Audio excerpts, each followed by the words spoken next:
Este é Israel, um pequeno país do Oriente Médio no Mar Mediterrâneo, que abriga 9,4 milhões de pessoas e uma economia surpreendentemente robusta. Dizemos surpreendentemente porque a economia de Israel tem poucos fatores favoráveis e muitos contrários. Não é possível analisar a economia de Israel sem considerar seu histórico de hostilidade com vizinhos. Embora eu não domine as complexidades geopolíticas da região, economias prosperam quando cooperam com países próximos, algo que Israel não possui. Pelo ponto de vista puramente econômico, isso é um grande desafio, porque eles não têm parceiros comerciais diretos através de suas fronteiras. Precisam gastar uma parte maior do orçamento nacional em defesa, e seu único acesso real ao comércio global é pelo oceano. Embora essa geralmente seja a melhor opção, é importante ter alternativas, especialmente para commodities como petróleo, que podem ser transportadas por oleodutos. Além disso, o país carece de recursos naturais, terras agrícolas e população suficiente para manufatura de baixo custo. Em 2009, Israel estava gastando mais de 5% do seu PIB em importação de energia, o que não só o tornava vulnerável aos países que forneciam essa energia, muitos dos quais realmente não gostavam deles, mas também significava que o crescimento econômico e a competitividade industrial seriam um desafio, já que tanto capital estava indo para o exterior só para manter as luzes acesas, literalmente. Apesar dos desafios, Israel segue como uma das economias mais ricas e avançadas, com produção mais de 10 vezes maior que a dos vizinhos e até superior à do Canadá, Alemanha, França e Reino Unido. Ainda mais impressionante é que, há menos de 4 décadas, a economia de Israel estava em situação semelhante à de países como Turquia, Paquistão, Líbano e Sri Lanka atualmente. Agitação política, estagnação econômica, alta inflação e desconfiança dificultam muito a resolução desses problemas. Mas Israel conseguiu resolver esses problemas. Então, o país se tornou um estudo de caso muito útil para muitos economistas ao redor do mundo hoje em dia. Então, como Israel conseguiu se recuperar de um fracasso econômico completo? O que impulsiona o crescimento econômico deles e os torna um dos países mais ricos da atualidade? Dá para repetir esse sucesso em outros países com desafios parecidos hoje? E, finalmente, será que essa história de sucesso econômico pode estar começando a chegar ao fim? Depois de fazermos tudo isso, podemos colocar Israel no ranking nacional do Economics Explained. A comunidade de Israel, como existe hoje, realmente começou a se formar em meados da década 80. Na época, o país enfrentava inflação anual acima de 350%, tornando o shekel israelense praticamente inútil para aplicações econômicas. A maioria no país passou a usar moedas estrangeiras, como o dólar, o que gerou novos problemas. Em um nível macroeconômico, usar a moeda de um país estrangeiro significa que o governo tem menos controle sobre quase tudo. Aumentar impostos em dólares seria admitir que a moeda local não valia nada. Já aumentar em shekels resultaria em arrecadar apenas 1/4 do poder de compra do ano anterior, exigindo mais emissão de dinheiro, o que causaria mais inflação e a necessidade de imprimir ainda mais. O Banco Central costuma interromper esse ciclo controlando o dinheiro e elevando juros para preservar o valor da moeda. Infelizmente, isso só funciona quando o Banco Central pode agir de forma independente do governo. Nos últimos 2 anos, a Turquia teve problemas com uma inflação severa, muito além até mesmo do nível elevado que a maioria dos países ao redor do mundo está enfrentando. O Banco Central tentou conter isso elevando os juros, mas o governo turco insistiu em reduzi-los, acreditando que juros menores facilitariam o crescimento das empresas e a criação de empregos, ajudando a enfrentar a inflação. Essa teoria não está completamente errada. Se a economia crescer mais rápido que a oferta de dinheiro, haverá mais bens e serviços do que moeda, fazendo cada unidade comprar mais, caracterizando deflação.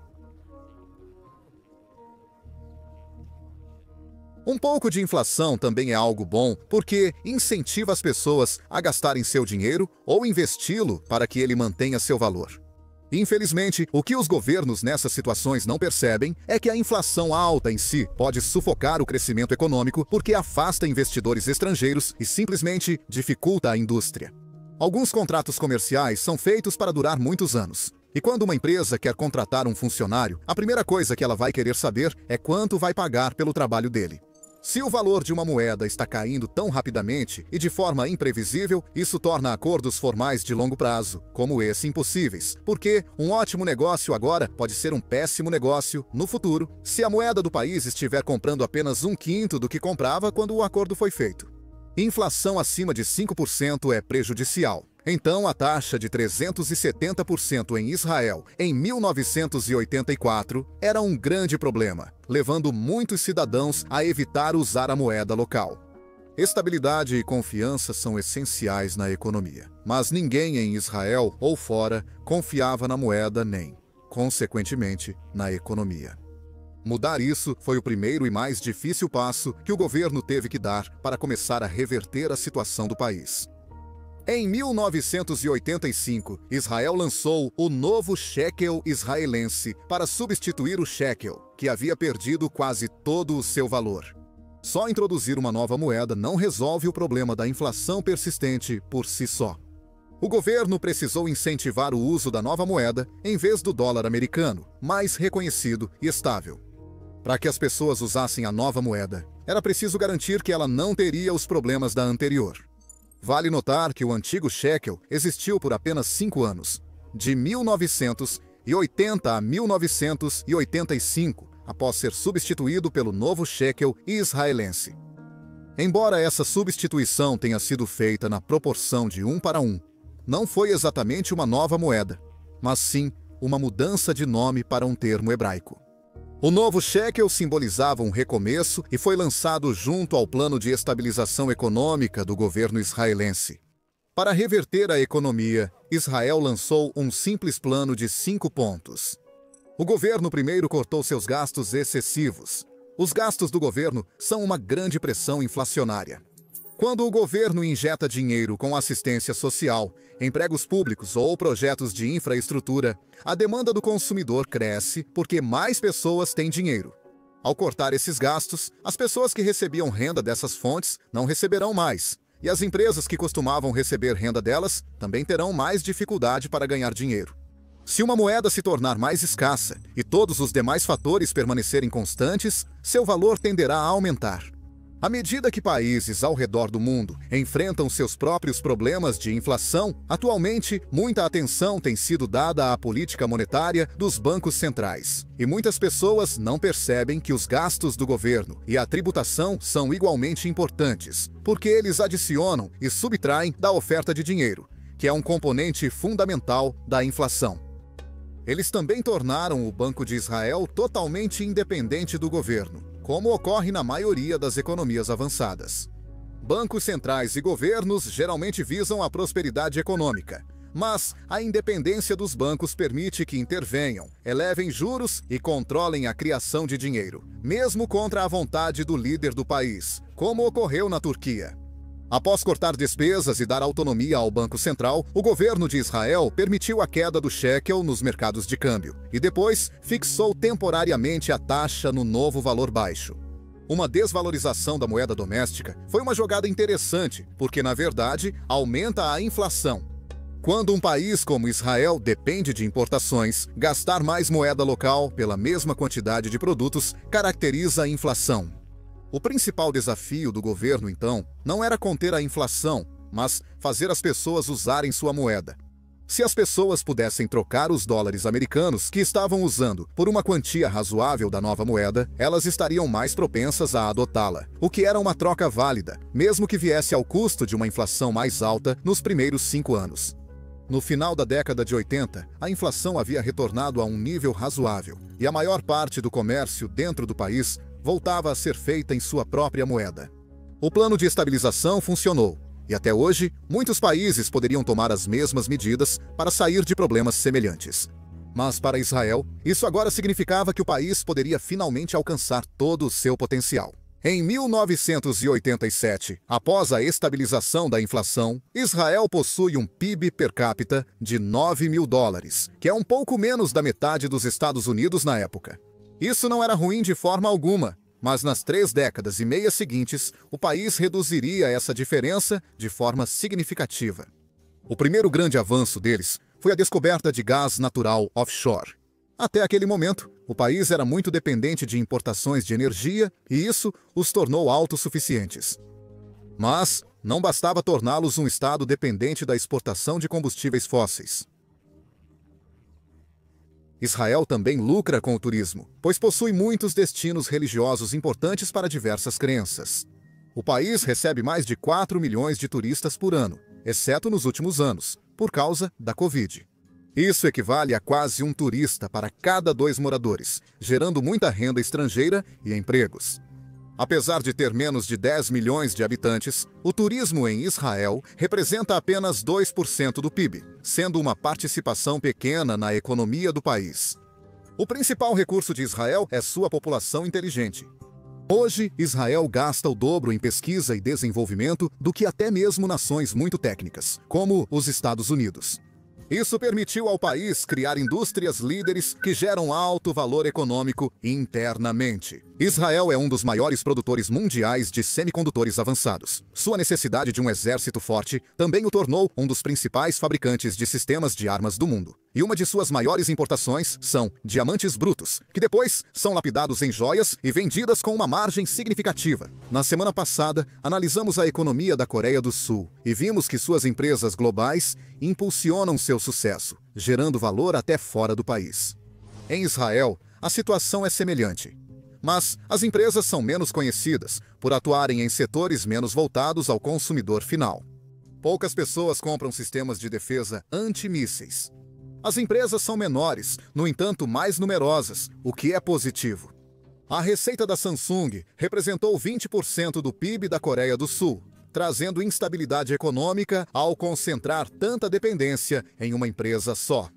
Israel atrai empresas internacionais da Europa e América do Norte, que instalam fábricas e centros de pesquisa de alta tecnologia para aproveitar sua força de trabalho pequena, porém bem educada. A quantidade de inovação que acontece em Israel fez com que a região ao redor de Tel Aviv ganhasse o apelido de Silicon Wadi, que é o termo árabe para vale e uma referência à sua inovação, que está no mesmo nível do Vale do Silício, a capital mundial da inovação tecnológica. Para outros países, replicar o sucesso de Israel não é tão simples quanto virar um polo global de inovação e tecnologia.